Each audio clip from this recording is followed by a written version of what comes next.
سلام دوستان، به کانال آینده روشن خوش آمدید.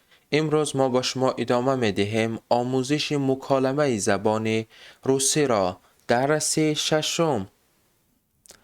دوستان عزیز، موضوع درس امروزه ما خریدن چپته قطار می باشد.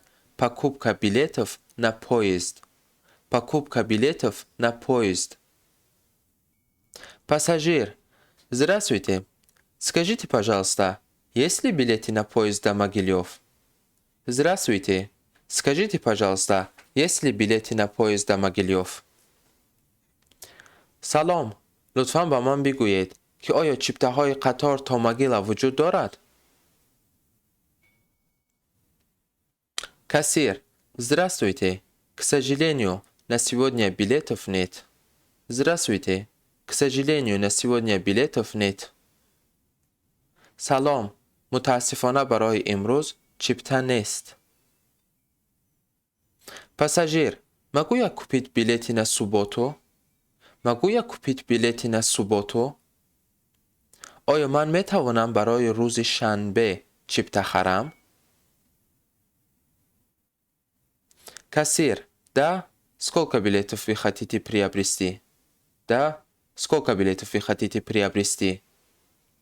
بله، شما چند چپته خریدن می خواهید؟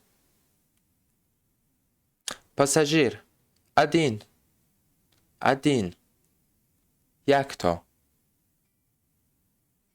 Кассир, поезда из Минска в Могилев отправляются в 16 и в 21:30. В какое время вам будет удобно?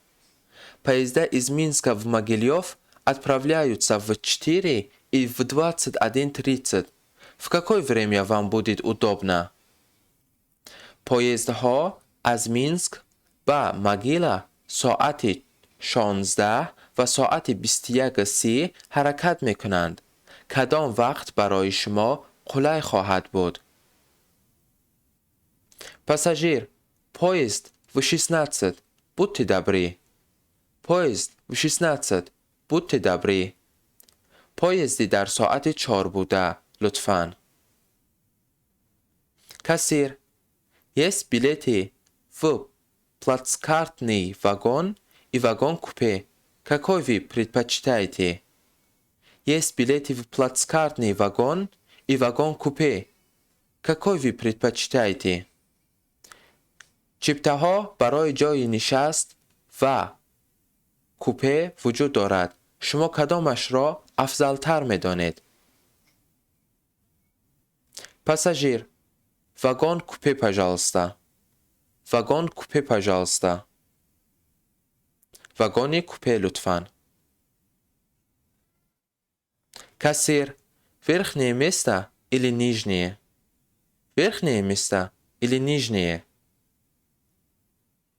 جایگاه بالا یا پایان؟ Пассажир, нижнее. Нижнее. پایان. Кассир, билет оформлен.